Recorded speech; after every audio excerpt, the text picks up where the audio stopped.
नमस्कार मित्रों, आप सभी का स्वागत है हमारे YouTube चैनल में। जैसा आप सभी को पता है कि आज 2021 का ज्योग्राफी का पेपर हम लोग सॉल्व करने वाले हैं। उसी प्रक्रिया को आगे बढ़ाते हुए हम लोग चल रहे हैं और देखते हैं 2021 के पेपर में आप लोगों को क्वेश्चन जो आए हुए हैं उन्हीं के आधार पर हम लोग डिस्कशन।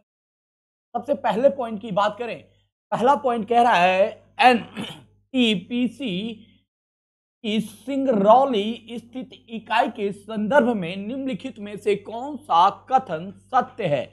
यह छत्तीसगढ़ राज्य के उत्तरी भाग में स्थित है। यह एनटीपीसी की सबसे पुरानी इकाई है। नीचे दिए गए कथनों में से कौन सा सही कथन है उसका हम लोगों को चयन करना है। देखिए, अब याद कर लीजिएगा कि 2000 के पहले की यदि घटना पे जाएं तो जो ये एनटीपीसी आपका सिंगरौली है वो आपके मध्य प्रदेश के क्षेत्र में था और उसके बाद छत्तीसगढ़ का विभाजन भी हो गया। तो यह आज भी कहां पर स्थित है? मध्य प्रदेश में स्थित है, ना कि छत्तीसगढ़ राज्य के उत्तरी क्षेत्र में स्थित है। तो यह आपका स्पष्ट रूप से गलत आंसर हो जाएगा। नेक्स्ट पॉइंट की बात करें, यह एनटीपीसी की सबसे पुरानी इकाई है। तो निश्चित रूप से यह सबसे पुरानी इकाई है, तो इसका राइट आंसर हो जाएगा केवल।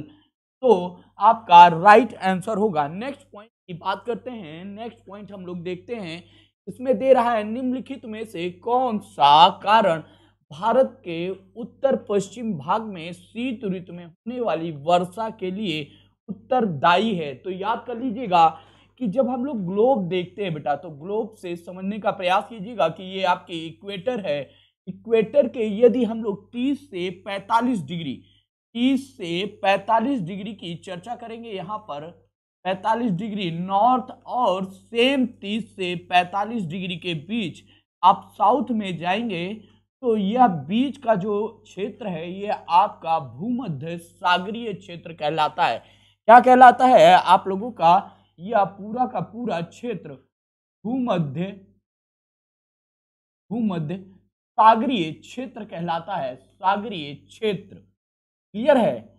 और यहां से आपकी पछुआ पौने, याद रखिएगा यहां पर जो चलने वाली पौने होती हैं पछुआ पछुआ पौने होती हैं, और वो पछुआ पौने जब आपके हिमालयी रीजन की तरफ बढ़ती हैं अर्थात भारत की तरफ बढ़ती हैं तो जेट स्ट्रीम से बढ़ते हुए, तो यहाँ पर ये जो हम लोग बात करते हैं तो ये शीत ऋतु में जो वर्षा होती है इस रीजन के कारण वर्षा होती है, क्योंकि यहाँ पर भूमध्य सागरीय क्षेत्र में आपके केवल शीत ऋतु में ही वर्षा होती है। याद रखिएगा शीत ऋतु में।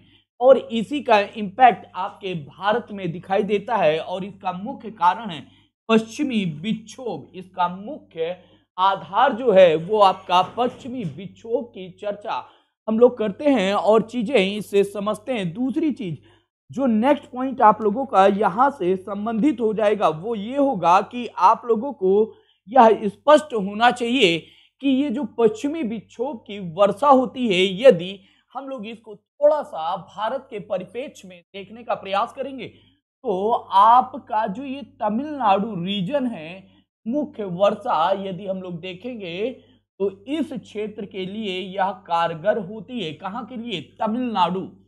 तमिलनाडु, क्योंकि जो आपका मानसूनी वर्षा है, मानसूनी वर्षा के समय में यदि आप लोग देखेंगे मानसूनी वर्षा के समय में ये क्या हो जाता है, आपका तमिलनाडु का क्षेत्र वृष्टि छाया प्रदेश के रूप में जाना जाता है। किसके रूप में? वृष्टि छाया प्रदेश के रूप में जाना जाता है। अर्थात यदि हम लोग बात करेंगे इस क्षेत्र में, तमिलनाडु के क्षेत्र में मुख्यतः यहाँ पर वर्षा नहीं होती है, मानसूनी वर्षा। दूसरी चीज जो पश्चिमी विक्षोभ आता है, इसको आप लोग यह भी कह सकते हैं कि यह आपकी फसलों के लिए बहुत उपयोगी होता है। किसकी फसलों के लिए? गेहूं। आप लोगों को पता है कि उत्तर भारत की जब हम लोग चर्चा करते हैं तो उत्तर भारत में गेहूं का उत्पादन या गेहूं की फसल उस समय लगी हुई होती है और उसको जल की आवश्यकता होती है। तो यह उनकी मेन जो कह सकते हैं कि उनको जवान करने में या बड़ी करने में आवश्यक अंग के रूप में भी कार्य करती है। तो मुख्य जो आधार है आपका वो पश्चिमी विक्षोभ आपका राइट आंसर हो जाएगा। नेक्स्ट पॉइंट की बात करते हैं और चीजों को समझने का प्रयास करते हैं। यहाँ पर हमारा नेक्स्ट क्वेश्चन है, उसको समझते हैं और चीजें समझते हुए आगे चलते हैं। यहाँ पर आप लोगों का कौन सा यहाँ सुमेलित नहीं है, फटाफट बताएं। यहाँ पर सुमेलित नहीं वर्ड कह रहा है, अलास्का की बात कर रहा है। सुमेलित नहीं है, अलास्का स्थान और जनजातियों की बात करता है। अलास्का कोई कोरकाय की बात करता है, बोर्निया पुनपुन की बात करता है, अरब मरुस्थल की बात करता है, रुल्वा, और स्वीडन फिनलैंड की बात करता है। तो यहाँ पर आपका अरब मरुस्थल का जो रुल्बा वर्ड दिया गया है, यह जनजाति अरब से सुमेलित नहीं है। नेक्स्ट पॉइंट की आगे चलते हैं। यहाँ पर मेकंग नदी के संदर्भ में निम्नलिखित में से कौन सा कथन सही नहीं है। मेकंग का उद्गम तिब्बत के पठार से होता है। मेकंग का डेल्टा दक्षिण कंबोडिया में स्थित है। नीचे दिए गए में से सही उत्तर का चयन करना है। इनमें से आपको सही उत्तर का चयन करते हुए बताना है कि कौन सा आपका राइट आंसर हो जाएगा। सभी लोग इसका राइट आंसर बताने का प्रयास करें कि इसका राइट आंसर क्या हो जाएगा। तो सबसे पहले जब मेकंग नदी की बात करते हैं तो निश्चित रूप से इसके उद्गम स्थल की बात होती है। मेकंग नदी का उद्गम स्थल तिब्बत के पठार से होता है। तो निश्चित रूप से पहला ऑप्शन आपका सही हो जाएगा। मेकंग के डेल्टा की बात करते हैं तो यह कहां पर स्थित है, फटाफट बताएं। मेकंग डेल्टा की बात करते हैं और चीजें समझने का प्रयास करते हैं सभी लोग।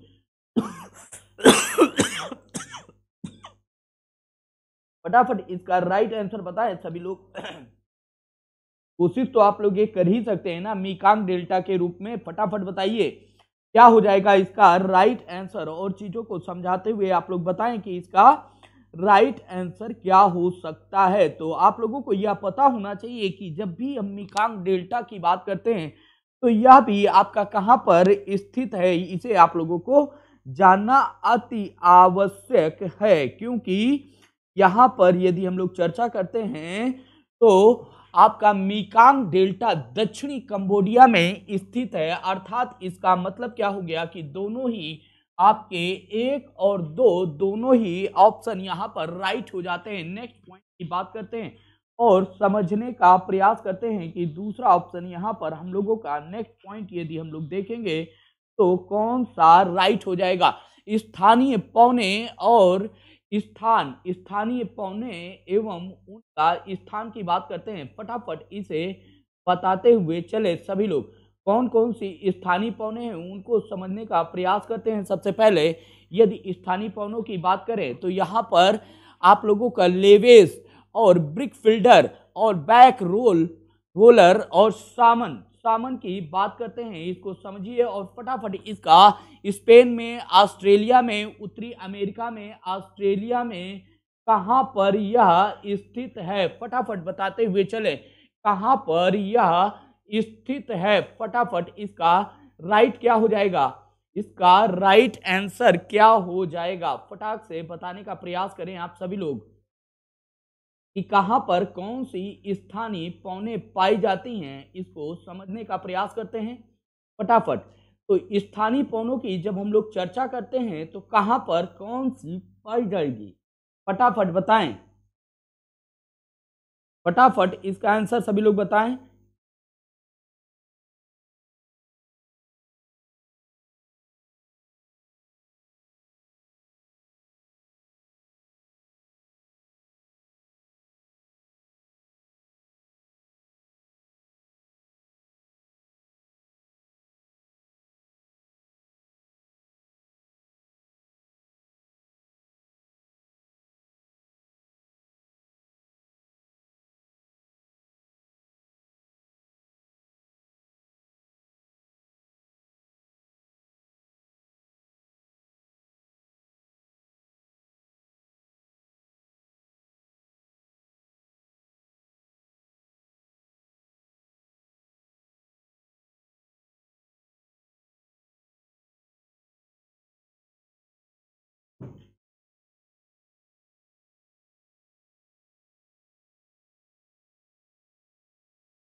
चलिए नेक्स्ट क्वेश्चन पे चलते हैं। उसका भी आंसर क्लियर नहीं हो रहा हम लोगों को। नोबी कांतो मैदान निम्नलिखित में से किस देश में स्थित है? उत्तरी कोरिया में, दक्षिणी कोरिया में, जापान में? फटाफट बताते हुए चले। उत्तरी कोरिया में है, ये दक्षिणी कोरिया में या जापान में? फटाफट नोबी कांतो की बात करते हैं। फटाफट नोबी कांतो कहां पर स्थित है? आप लोग इसका राइट आंसर बताते हुए चले। कहां पर यह स्थित है? फटाफट इसका राइट आंसर क्या हो जाएगा, हम लोग इसको देखने का प्रयास करते हैं। कहां पर यह स्थित है? फटाफट इसको देखते हुए हम लोग चलें तो यहां पर आप लोगों को क्लियर हो जाएगा कि कौन सा इसका आंसर होगा। फटाफट सभी लोग इसको देखें तो क्लियर हम लोग करते हैं। नोबी कांतो की बात करते हैं तो आप लोगों को यह क्लियर हो जाएगा कि नोबी कांतो, नोबी और कांतो का मैदान निम्नलिखित में से आपके जापान के क्षेत्र में स्थित है। कहां पर स्थित है? जापान के क्षेत्र में स्थित है। ठीक है, तो कात्रो द्वीप के संदर्भ में निम्नलिखित में से कौन सा से सही है? Number 1 Oman,